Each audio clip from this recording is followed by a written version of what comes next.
Primera epístola a los Corintios, capítulo 3, verso 10. Amén.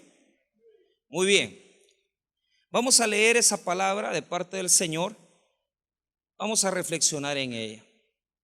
Dice así: conforme a la gracia de Dios que me ha sido dada, yo como perito arquitecto puse el fundamento y otro edifica encima, pero cada uno mire cómo sobreedifica. Hasta ahí vamos a estudiar, vamos a leer, perdón. Vamos a orar y vamos a dejar la palabra en manos de Dios. Padre, en el nombre de Jesús oramos para que seas tú glorificado en este día. Oramos, Señor, para que podamos recibir de parte tuya una edificación espiritual. Que podamos, Padre Celestial, recibir guía, instrucción de parte de tu palabra. Y que en esta noche nosotros logremos, Señor, hacer en el corazón de tu pueblo, por medio del Espíritu Santo, una necesidad de servir. Te damos las gracias. Te amamos en el nombre de Jesús. Amén y amén. Tomen asiento. Muy bien. La primera epístola a los Corintios se desarrolla en una época complicada. Esta iglesia estaba establecida en una de esas ciudades comunes en la época helenística, en la cual prácticamente era común la adoración a otros dioses y también era común el hecho de que las personas se reunieran para poder adorar de una forma muy desagradable. Por lo menos en Corinto existían sacerdotisas que se dedicaban a ese sacerdocio falso de tener relaciones sexuales para poder adorar a las diosas de la fertilidad. Y en este contexto en el cual se desarrolla la iglesia de Corinto, Pablo recibe algunas noticias.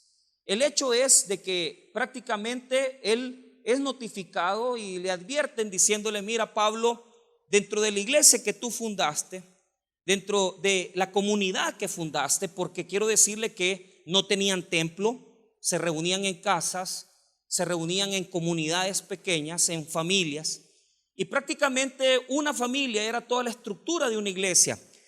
¿Por qué razón? Porque si se convertía el pater familia, si se convertía el dueño de la propiedad de la casa, ahí venía con él la esposa, venía con él los hijos, venían con él los esclavos y las esclavas. Entonces, una casa representaba una familia. Por eso es que en los orígenes del cristianismo hay una necesidad clara de poder llegar hacia el pater familias, hacia el líder de la casa, porque habiendo el líder de la casa convirtiéndose al Señor Jesús, él iba solo a llevar a los demás a Cristo. En este sentido, Pablo es notificado que la iglesia tiene divisiones. Es curioso porque para nosotros una iglesia espiritual puede ser una iglesia donde hablen lenguas. Esta iglesia, la iglesia de Corinto, hablaba lenguas, desarrollaba dones de profecía, desarrollaba diferentes tipos de talentos y carismas. Pero ¿cuál es el problema? No era una iglesia espiritual, porque la espiritualidad de una iglesia no se mide en los talentos, no se mide en los carismas, no se mide tampoco en los dones que se ejecutan. No podemos decir que una iglesia espiritual es espiritual porque se habla lenguas. Una iglesia es espiritual cuando está unida. Partiendo de eso, queremos saber en esta noche si el Taber de Cojutepec es una iglesia espiritual. ¿Somos unidos? ¿Trabajamos bajo una sola visión? ¿Trabajamos bajo una visión específica de lo que queremos como iglesia? ¿O estamos desperdigados bajo un liderazgo donde todo mundo tiene visiones diferentes? El pastor va por una visión y todo mundo de liderazgo va por otra visión. ¿Será la iglesia de Cojutepec una iglesia espiritual? Pablo se lo podría explicar fácilmente si usted lee toda la epístola de Primera de Corintios. No solamente pasaba de que estaba dividida. La iglesia de Corinto no era espiritual porque estaba dividida. Estaban siguiendo líderes internos. Unos seguían el liderazgo de Pablo, que había fundado la iglesia. Otros seguían el liderazgo de Pedro. Y habían otros líderes más dentro de la congregación que seguían a diferentes tipos de personajes. En este sentido, la iglesia estaba dividida. No era una iglesia espiritual. Hablaban bien en lenguas, profetizaban, tenían dones y talentos, pero no eran espirituales. La razón es sencilla. ¿Por qué razón no son espirituales? Porque ellos están divididos. Una iglesia dividida no puede ser espiritual. Una iglesia con diferentes visiones no puede ser espiritual. Una iglesia con diferentes visiones no puede desarrollarse, porque tendrá siempre el problema interno de buscar el liderazgo de un personaje, de un pastor, de uno maestro de la palabra, y por lo tanto se estancará. Y eso es lo que Pablo va a corregir. No solamente eso le pasaba a Corinto. Por lo menos hay dos formas de hablar de reuniones en la terminología griega. Una es eranos y la otra es simposio y la otra es ágapes. Cada una de estas reuniones en la terminología helénica representan reuniones. Unas son reuniones para orgías, para beber. Los simposios y los éranos son reuniones para beber y hacer orgías. Pero estos cristianos de Corinto agarraban las reuniones cristianas, que la reunión cristiana se llaman ágapes. Ágapes. Exactamente así como usted sabe que es el amor ágape. Así eran las reuniones de Corinto, así se llamaban. Las reuniones de los creyentes se llamaban ágapes. Las reuniones griegas se llamaban éranos o simposios. Pero el problema es que estos cristianos de Corinto, como venían bien acostumbrados a las orgías, cuando yo digo orgías, hablo de bebederas, no hablo de otra cosa más. Se metían a los ágapes y comenzaban a beber. Y ya tomados y bien bebidos, se ponían a celebrar la cena del Señor. Solo imagínense que el pastor comience, ¿verdad?, aquí a predicar y de repente todos comenzamos a sacar la comida para comer entre todos. Y de repente el hermano Monterrosa trae una botella de vino, el pastor César trae otra botella de vino y comenzamos a beber. Y ya cuando estamos bien tomados, vamos a celebrar la cena del Señor. ¿Se imaginan ustedes, hermanos, comenzar a celebrar la cena del Señor cuando ya estamos bien aguados de bolos? Imagínense, eso era Corinto. Uno puede decir, bueno, las iglesias del primer siglo eran más puras, eran más sinceras. Pues yo quiero decirle que no. Tenían los mismos problemas que nosotros, tenían las mismas dificultades que nosotros. Separación, divisionismo, problemas sexuales, porque en esta iglesia también había un muchacho que se había metido con una madrastra y tenía relaciones sexuales con ella, y todo el mundo calladito y no decía nada. Bueno, esa es la Corinto. Esa es la Corinto. Esa es la comunidad de Corinto. Ahora Pablo va a iniciar con dos figuras. Él va a utilizar dos figuras para explicar el tema del liderazgo, porque él lo que quiere romper es ese divisionismo que hay en la iglesia. Él quiere romper con el divisionismo que hay en la iglesia, pero quiere romper con los malos servidores. Quiere romper con aquellos que andan siguiendo a un líder o a un pastor, y quiere romper con aquellos que andan siguiendo también su propia gloria. Por lo tanto, de los versículos número 5 al versículo número 9, Pablo va a utilizar una figura llamada figura agrícola. Porque lo que quiere mostrarnos este texto en particular, la idea de los versículos 5 al 9 es, bueno, señores, no podemos decir que somos líderes diferentes, somos líderes distintos, pero al trabajar en la misma obra nos damos cuenta que estamos unidos, que no podemos decir que un líder es una cosa, que otro líder es otra cosa, porque los líderes están trabajando bajo el mismo amo. Y esto es lo que nosotros tenemos que meternos en la cabeza. ¿Por qué razón? Porque ¿por qué debe de haber conflictos y divisiones en una iglesia? No tenemos el mismo jefe, pues. Si usted piensa que en esta iglesia se le sirve al pastor, si usted piensa que en esta iglesia se queda bien con el pastor, usted está completamente perdido. Usted tiene que saber que el amo de esta obra es el Señor y todos somos servidores. Por eso el versículo 5 comienza con la palabra que yo le enseñé en la primera instrucción que le di. ¿Cuál fue la palabra? Dulos, esclavos. Por eso Pablo dice, miren, señores, ustedes están siguiendo a un pastor y ustedes están siguiendo a otro pastor. No, hombre, Todos son los mismos servidores, son esclavos todos. El pastor Wilber Calderón fue un esclavo de Jesucristo. El pastor Michael Velázquez es un esclavo de Jesucristo. Y el que venga después que yo muera o me pase cualquier otra cosa, va a ser un esclavo de Jesucristo. No hay diferencia. Pelear por el hecho de que el pastor es superior o inferior al otro es un error. ¿Por qué razón? Porque todos son los mismos esclavos y están trabajando bajo la misma obra. Vea conmigo el verso 5 y dése cuenta de lo que Pablo está diciendo. ¿Qué pues es Pablo y qué es Apolos? Servidores por medio de los cuales habéis creído, y eso según lo que a cada uno concedió el Señor. Mire la palabra clave. Mire la palabra clave. Después de la interrogante, ¿qué es pues Pablo y qué es Apolos? ¿Por qué? Porque habían tres liderazgos.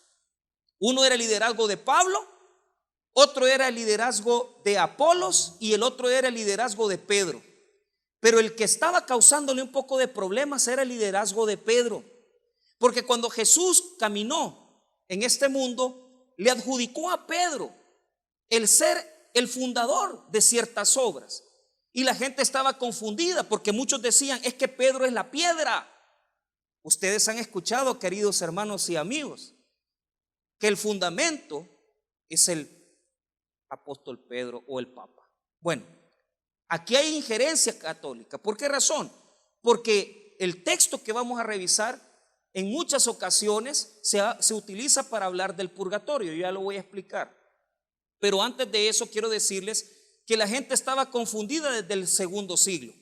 Desde el primer siglo ya estaban ellos confundidos. Ya unos estaban diciendo, es que Pedro es el fundamento. Pedro es el fundamento. Pedro es el fundamento. No, es que Michael fundó la obra. Es que el pastor Aquino fundó la obra. Es que el pastor fundador fundó la obra. Y Pablo quiere decirles algo. Miren, señores, todos son servidores de Dios.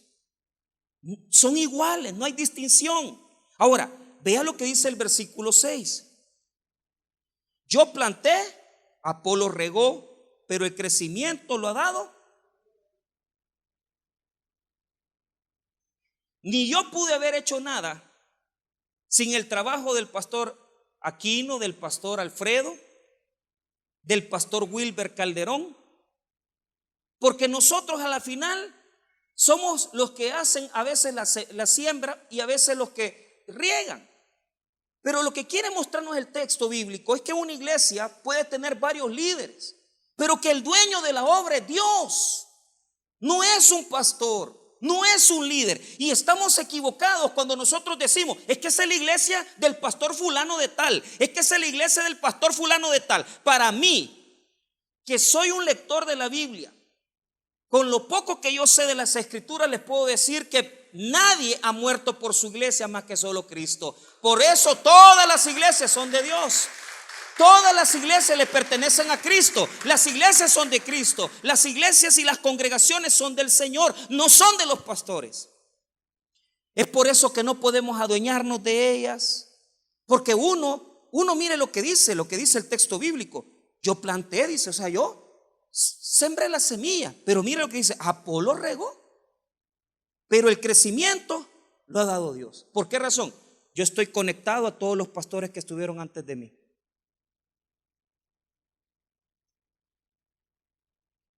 Yo estoy conectado a los pastores antiguos y los que vengan después de mí van a estar conectados a mí.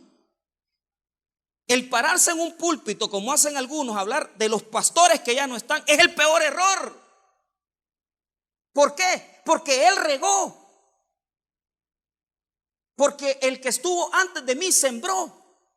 Entonces yo estoy parado en la siembra de otra persona y Dios me ha dado el privilegio de continuar una obra, pero yo no soy nada, ni el que estuvo antes de mí es nada, ni el que va a estar después de mí es nada, porque el único que es algo es Jesús.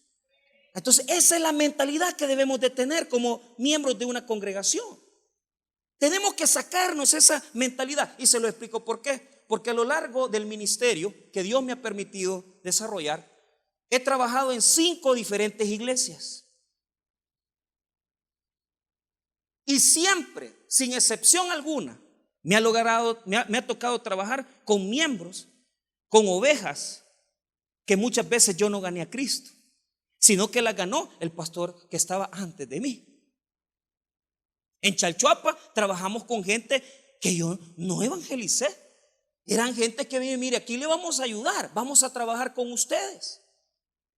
En Misata nosotros no trabajamos con gente que nosotros convertimos. Y era el año 98, 99. Era gente que ya andaba ahí y eran de otras iglesias.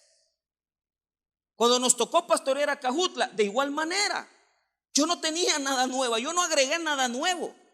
Yo solo prediqué la palabra y aboné y hice proceso. Uno puede ser el que siembra, otro puede ser el que riega, pero el que da el crecimiento del Señor es el que lo hace todo, pues. Él es el que hace el todo al final. Porque uno puede poner la semilla, el otro puede regarla, pero si Dios no da nada, entonces simplemente sin Dios no podemos hacer nada. Una vez que Pablo ha declarado esa situación para que estemos claros nosotros como servidores a quienes le servimos, o sea, nosotros no le servimos a los líderes, nosotros no le servimos a los pastores, le servimos al Señor. Él va a entrar en un proceso, en una segunda figura. Esta segunda figura es la figura de la construcción de un edificio. Pablo en el verso 9, que es el que conecta las dos ideas, porque el versículo número 5 al 8 es la idea de la agricultura, pero el verso 9 es una conexión, es un texto conectivo entre dos ideas. El versículo 9 me va a separar la idea de la agricultura y me va a llevar a la idea de la edificación, de la construcción de un edificio. Pablo va a tomar la figura de la edificación de un templo y lo va a usar en varios textos de Pablo. La va a usar no solamente en el texto de Corinto, sino que la va a usar también en Efesios. Ahora, aquí viene algo trascendental. Antes de explicarles el concepto, quiero explicarles un poco de escatología.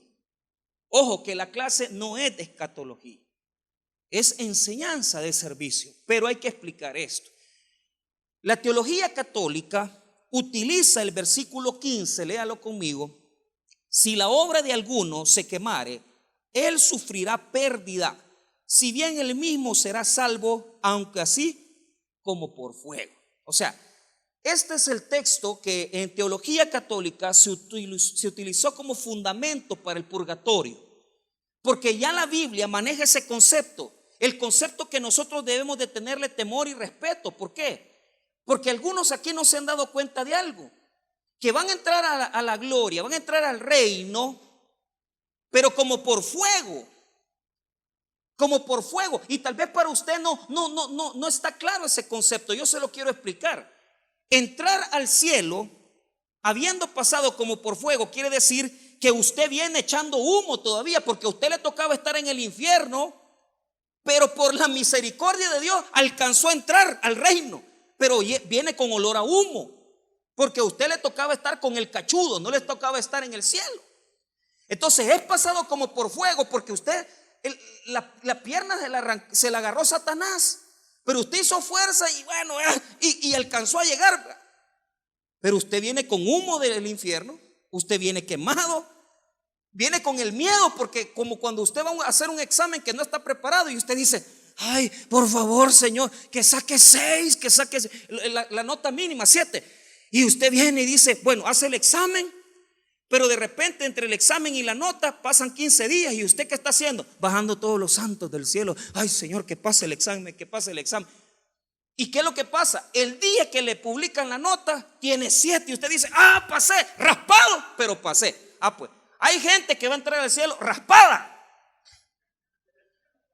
chamuscaditos, así como. Y usted dirá: ¿y estas personas, pastor, qué maldad habrán cometido como para entrar raspadas? Bueno, en la teología católica se tomó el texto 15 como la base del purgatorio, y se enseñó en la teología católica que una persona puede ir a purgar su pena al purgatorio, y con un poquito de sufrimiento en el purgatorio es subido al cielo después. ¿Cómo es que en la teología católica se estableció esta creencia? Yo no lo sé, porque no es eso lo que dice el texto bíblico. Lo que dice el texto bíblico es otra cosa completamente diferente, completamente distinta. Ahora, vamos a explicar un poco, habiendo explicado el concepto de un poco del purgatorio y el concepto de pasar así como por fuego, que ya nos quedó claro que es pasar medio ahumado, es pasar medio con olor a fuego uno, ¿verdad? Que es pasar raspado el examen. Ahora vamos a explicar un poco acerca de lo que el Señor va a hacer. La Biblia enseña que van a haber varios juicios. Si quiere lo puede apuntar. Para los que no lo saben, aquí hay gente que ya estudió teología y lo sabe. El primero de los juicios es llamado el tribunal de Cristo. ¿Y por qué razón? Porque la palabra de Dios enseña que Jesús es el que va a hacer el juicio, va a ejecutar el juicio. El Padre no ejecutará el juicio, es Jesús quien ejecutará el juicio. Y la palabra del Señor enseña que el bimá o el tribunal de Cristo es un evento que se desarrollará después del rapto de la iglesia y va a ser el único evento en el cual el Señor va a tener a gente cristiana, porque la gente piensa que los cristianos vamos a ser como juzgados, como que vamos a ser juzgados para estar así con los que van a ir al infierno y al cielo. Pues eso no existe en la Biblia. La Biblia dice que los creyentes en Cristo Jesús estarán ante el tribunal del Señor. Y este tribunal no es para condenación, y eso quiero que lo escriba. El bimá de Cristo no es para condenación. El bimá de Cristo es, o el tribunal de Cristo es para recompensa. Diga conmigo, para recompensa. No se le imagine nunca que usted va a ser juzgado con las personas que se van a ir al infierno. ¿Por qué razón? Es bien sencillo. Porque Jesús llevó el juicio en la cruz del Calvario. Cristo juzgó el pecado. Cristo llevó la condenación. Por lo tanto, a los creyentes en Cristo Jesús les toca el bimá. Y el tribunal de Cristo consiste en revisar las obras. Porque si bien es cierto, usted no se va a ir al infierno, pero ¿cómo le va a recompensar Dios al creyente? ¿Y por qué es así, pastor? Porque escúcheme bien, esas personas que pasaron como por fuego, algo hicieron o no hicieron. La pregunta que nos vamos a hacer es, ¿qué es lo que no hicieron? Que tuvieron que pasar ahumadas. Entonces, el primer juicio es el tribunal de Cristo. Se le dice juicio como tal para poder ubicar a la gente, pero sabemos que es un tribunal porque no se está juzgando nada más que solo recompensando a la persona. Se recompensa, se premia o se desacredita. Número 2, está el juicio de las naciones, basado en Mateo capítulo 25. Mateo capítulo 25, el juicio de las ovejas y las cabras, nos enseña que al final de la tribulación, al final de este proceso terrible que va a existir en el mundo, Dios va a juzgar las naciones y les va a dar un juicio basado en el trato que tuvieron con Israel en la tribulación. Usted escríbalo y búsquelo. Está en Mateo 25 y lo puede ver el verso 37 en adelante, 31 en adelante, perdón. Ese es el segundo juicio. Está el tribunal de Cristo, que es donde se va a recompensar y donde se va a desacreditar al creyente. Está el juicio de las naciones, que es un juicio donde se va a juzgar a las naciones dependiendo cómo trataron a Israel en la tribulación. Y está el tercer juicio, que es el juicio al que nosotros le llamamos el juicio final. Apocalipsis 20, el juicio del gran trono blanco, que es cuando Dios va a resucitar a los muertos para que se pongan frente a Él, les va a sacar los libros para preguntarles si hicieron, primero, si creyeron en Jesús, Y cuando no estén en el libro de la vida, cuando no aparezcan en el libro de la vida, el Señor va a sacar el libro de las obras, que es donde están apuntadas las malas obras que hicieron, y ahí es donde Dios les va a poner un calor más fuerte y un calor menos fuerte, dependiendo las buenas y las malas obras que hicieron las personas. Porque escuche bien, Hitler no va a tener el mismo juicio que va a tener un pandillero, porque Hitler mató a más de 3 millones de judíos. Mussolini no va a tener el mismo juicio que va a tener una persona que haya asesinado a una persona. Los dictadores de la historia no van a tener el mismo juicio. Ellos van a ser juzgados y van a tener un calor diferente. Para eso es Apocalipsis 20.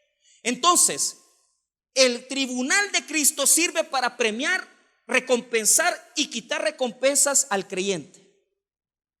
El juicio de las naciones sirve para conocer cómo se trató a Israel en la tribulación y determinar las personas que van a entrar al milenio. Y el juicio de el gran trono blanco, Apocalipsis 20, es el juicio final, donde Dios va a resucitar a todos los muertos y los va a parar frente a él y va a sacar el libro de la vida para ver quiénes creyeron en Jesús, y va a aparecer, si no está tu nombre ahí, va a sacar el segundo libro, que es el de las obras, para ver diferentes tipos de obras de maldad que hicieron, y les va a poner una sentencia. ¿Cuál es la clave para entenderlo? En Apocalipsis 20, el juicio final, hay una sentencia que determina el dolor, el sufrimiento que cada uno va a merecer por no haber creído en Jesús, por no haber creído en Cristo. Y es ahí donde va a haber diferencia. El dolor, el castigo va a ser más fuerte para los que fueron más perversos. El castigo va a ser más suave para quienes fueron menos perversos, pero tienen el mismo pecado: no haber creído en Jesús. Y en el libro de las obras va a aparecer todas las veces que te confrontaron con el evangelio, todas las veces que te preguntaron si vas a recibir a Cristo y tú lo rechazaste, todas las veces que te pudiste haber arrepentido de corazón. Tal vez incluso personas que muchas veces les dijeron sus familiares: mire, haga la oración conmigo, arrepiéntase de su pecado. Pero también van a haber personas que en algún momento hicieron una profesión nada más, dijeron: sí, yo voy a aceptar a Cristo, pero como solo profesaron, pero ¿cuál fue el problema de ellos? Profesaron, pero no se arrepintieron de sus pecados, siguieron viviendo igual. Entonces Apocalipsis 20 establece un juicio para ellos. La Biblia resume entonces estos 3 juicios en escatología dispensacional: el juicio, el tribunal de Cristo, el bimá de Cristo. Número 2, el juicio de las naciones, y el juicio del gran trono blanco en Apocalipsis 20. Amén, hermanos. Ese es un resumen. Yo no estoy explicando su juicio.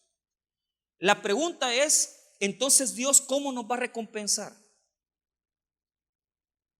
Por el servicio. Diga conmigo: por el servicio.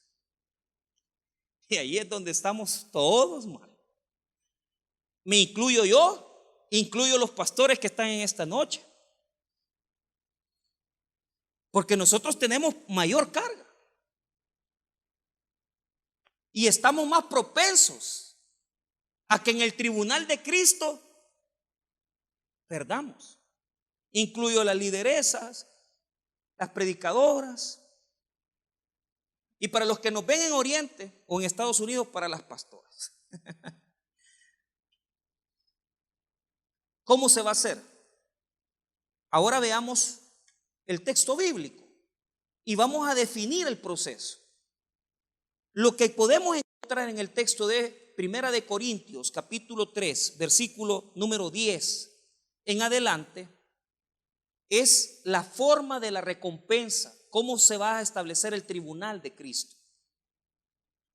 ¿Cómo se va a establecer esa recompensa en el tribunal? En la recompensa, el galardón que te van a dar, o la pérdida. Este tiene 3 etapas. Diga conmigo: fundamento. Fundamento, sobre edificación y templo. Vuelvo otra vez: fundamento, sobre edificación y templo. Pablo va a desarrollar la idea desde el verso 10 en adelante y va a decir lo siguiente. Hay 3 etapas. Él se considera el que puso el fundamento. El fundamento es Cristo Jesús. Pero Pablo va a decir, cuando yo fundé la iglesia de Corinto, yo fundé con buen fundamento.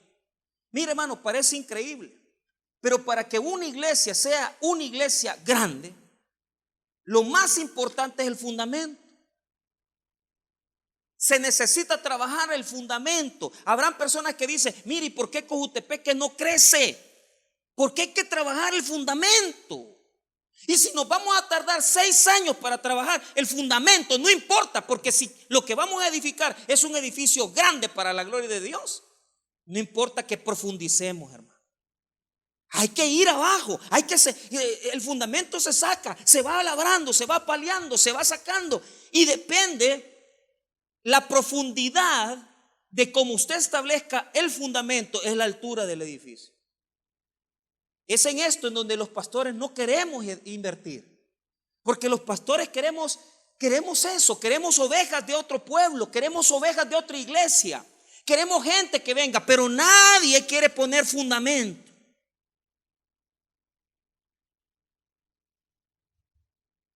Nadie quiere poner fundamento.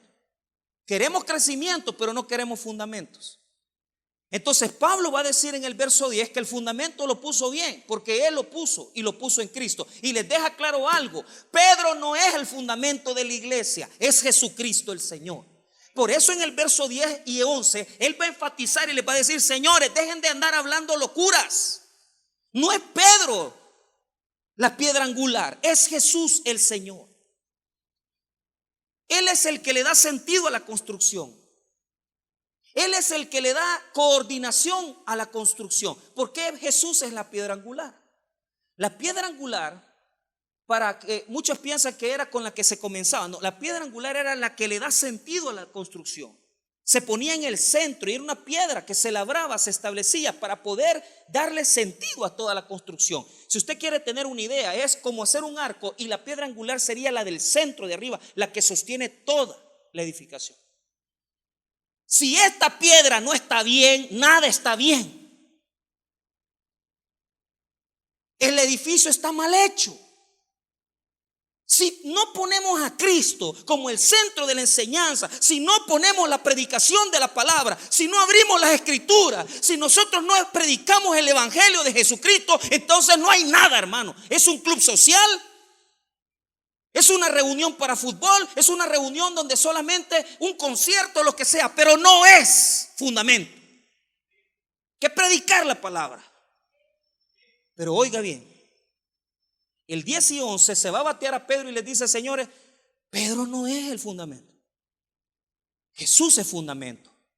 Mire lo que dice 10: conforme a la gracia de Dios que me ha sido dada, yo como perito arquitecto puse el fundamento y otro edifica encima, pero cada uno mire cómo sobreedifica. Ahí está la clave, porque el fundamento puede ser Jesús, pero lo que ponemos por encima, la sobreedificación, ya el fundamento está.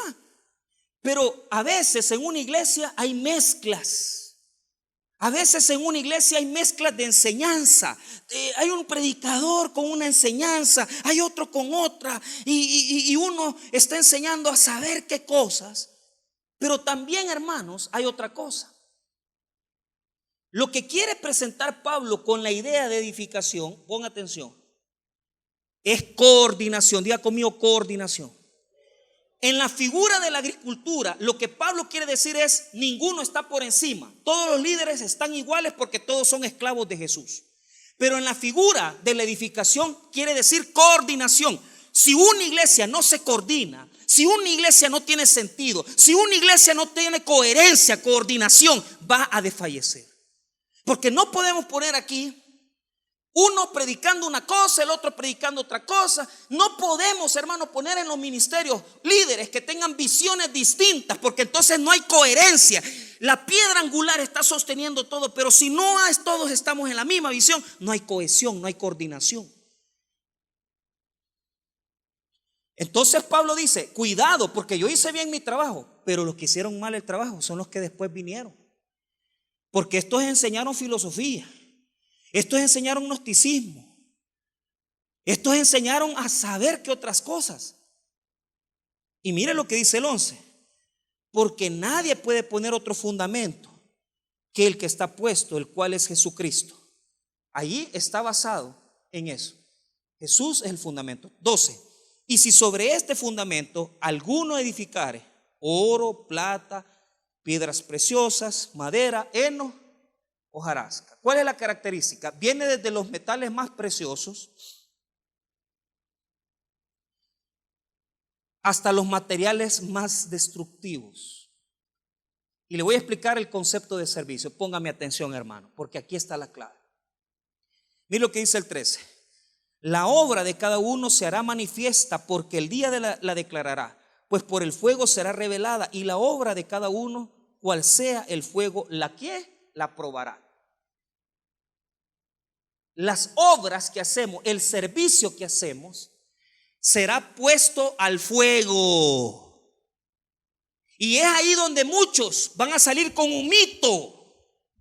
Es ahí donde muchos van a salir con humo. ¿Por qué? Número uno, ¿se convirtieron al evangelio? Sí. ¿Aceptaron a Cristo? Sí. ¿Se arrepintieron de sus pecados? Sí. Pero no les sirvieron. ¿Por qué? Cuando el Señor en el tribunal te diga, ¿dónde están tus obras? ¿Qué le vas a dar? ¿Qué le vas a dar si nunca le serviste? No serviste ni en la iglesia, no serviste en tu casa, no serviste en tu vecindario. Entonces van a haber personas que no van a tener nada que llevar, que pasaron en las iglesias 15, 20 años y dijeron, yo soy evangélico, pero solo se dedicaron a calentar asientos, solo se dedicaron a calentar la silla. No tenés ningún argumento para pasar en una iglesia y decir, yo pasé en la iglesia, sí, pero ¿qué obra hiciste? Si en el tribunal vamos a tener recompensa y vamos a tener pérdida de la recompensa, entonces ¿en cuál estás tú? ¿En qué calidad? Tú estás en la calidad en la cual tus obras no existen.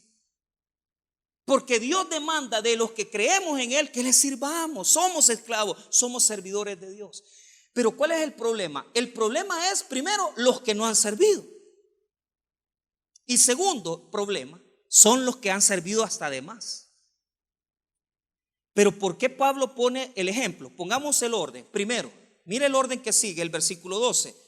Oro, plata, piedras, ¿qué? Preciosas. Veamos esa calidad. No se va a entender esa calidad, porque lo primero que tenemos que hacer es comenzar por los materiales que se arruinan más rápido. ¿Y cuáles son los materiales más rápidos que se arruinan? Madera, heno y ¿qué? Madera, heno y hojarasca. Aquí hay gente que vive en Estados Unidos. Aquel día estábamos hablando con el hermano Monterrey y decía, allá los fundamentos se arruinan y las hacen de madera las casas. Claro, madera es más o menos. Heno. Pero la hojarasca, ¿qué es? Basura. Y ahí es donde a mí me da dolor. Porque a mí me da dolor haber hecho obras de basura.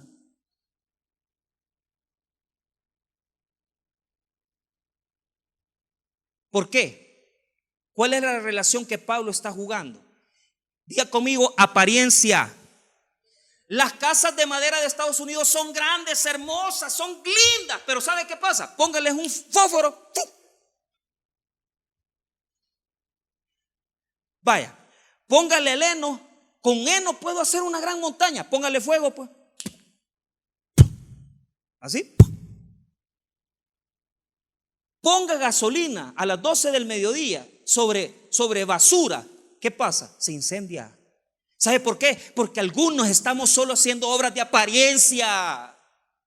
Solo apariencia, solo apariencia.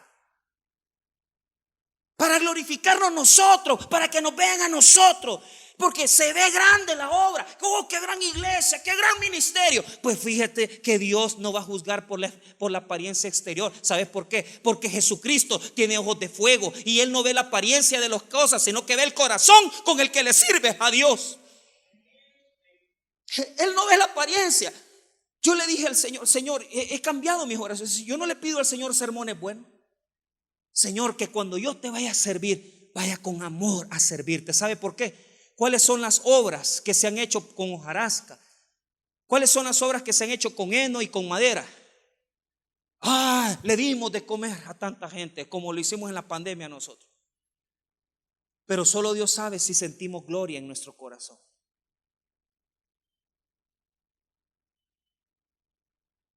El poner un anciano para despedir dinero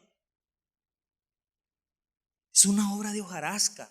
Tiene buena apariencia, pero ¿sabe qué? Dios va a ver el corazón. Dios va a ver el corazón con el que hiciste el servicio. Dios va a ver el corazón con el que diste clase en bíblica. Dios va a ver el corazón con el que venías a la iglesia. Dios va a ver el corazón con el que le diste de comer al adulto mayor. Dios va a ver el corazón con el que te entregaste a la obra. Y no va a medir lo exterior, porque el exterior engaña. Grandes instituciones, fundaciones sin fines de lucro donan dinero y hacen buenas obras, pero ¿sabes qué? Si lo hicieron para vanagloriarse o quitarse impuestos, nada van a recibir, porque Dios mira el corazón y Él va a premiar los corazones que le aman a Él y que lo hacen con sinceridad. Solo esas buenas obras van a ser recompensadas.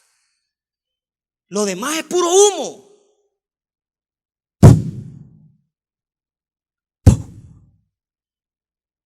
Y usted dice: 30 años de ministerio. Sí, pero todos los sermones que predicaste, los predicaste para exhibirte. Vamos a poner las obras del pastor al fuego.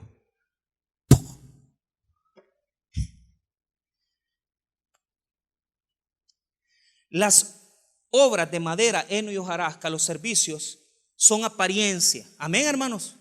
Son estructuras grandes, pero que se queman rápido. Amén. Amén, ¿nos queda claro? ¿Cuáles son las obras que van a quedar? Las de oro, las de plata y las de piedra preciosa. La piedra preciosa en griego no es piedra, usted dirá diamante, no, es piedra. Diga conmigo: piedra, mármol, o sea, piedras que no se destruyen con el fuego. ¿Cuáles son esas obras que Dios va a premiar? Las que no se ven grandes, pero son sinceras y con amor para con Dios. Las que no se toman fotos, las que no se supo nada que usted le dio de comer a los servidores, a los adultos mayores. Son esas obras escondidas que nadie ve. Por eso nosotros tenemos que tener cuidado. Si me dan el teclado para cerrar. Gracias. Por eso tenemos que tener cuidado. ¿Por qué, hermano? Mire, cuando nuestro corazón está basado en la vanagloria, no va a haber recompensa. Servidores que nos exhibimos, servidores que estamos trabajando para el pastor, servidores que solamente queremos que nos aplaudan, servidores que lo que queremos es que alguien venga y diga: qué bueno está el sermón, pastor. Servidores que van a la escuela bíblica pero que no van con sinceridad, no hacen bien la clase, hacen mal la clase, la hacen con un corazón no sincero. Personas que enseñan falsa doctrina, personas que enseñan herejía, personas que no preparamos la enseñanza bíblica y no nos importa darle a la gente comida mala. No vas a recibir recompensa por nada de eso. No vas a recibir recompensa por nada de eso. Porque al final queda algo. ¿Qué queda? Que hicimos el servicio para nosotros mismos, no para Dios. Y tú te das cuenta que has servido 15, 20 años al evangelio. Y si pones en el fuego las obras, mejor que no las pongan. Porque la mente de nosotros nos dice que los pastores que más grandes tuvimos iglesia, vamos a ser los que más recompensados vamos a salir. Y es probable que gente muy humilde, que ni tan siquiera, tal vez que ni tan siquiera estudió teología, tenga mejor corona que usted y que yo.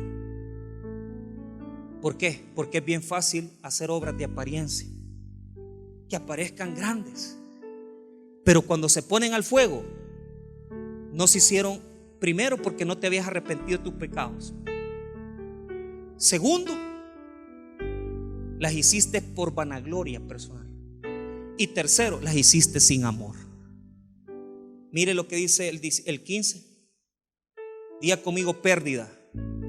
Vamos a sufrir pérdida mucho ese día. Y allí cerramos. Si la obra de alguno se quemare, él sufrirá pérdida. Si bien él mismo será ¿qué? Salvo, aunque así como por. No, si la salvación no la perdiste, pasaste raspado, pero ¿sabes qué? No va a haber recompensa para ti. Vas a pasar, pero sin honores, sin galardones, sin las bendiciones que Dios le quiere dar a los buenos servidores de Él. Queridos amigos y hermanos, Corintios capítulo 3 nos ha enseñado que tenemos que tener cuidado. Primero, preguntarnos a quién le estamos sirviendo. Segundo, preguntarnos nosotros si estamos siguiendo a hombres y no a Dios. Y número 3, pregúntate la calidad con la que estás edificando. ¿Estás haciendo obras de apariencia, servicios de apariencia? ¿O estás haciendo servicios de calidad, con amor, con pasión, con entrega hacia el Señor? Respóndase usted mismo en su corazón, y cuando se responda, si usted está haciendo mal las cosas como yo las estoy haciendo, arrepintámonos y volvamos al primer amor. Vamos a orar, hermanos. Padre, te damos gracias por tu palabra, gracias por tu amor.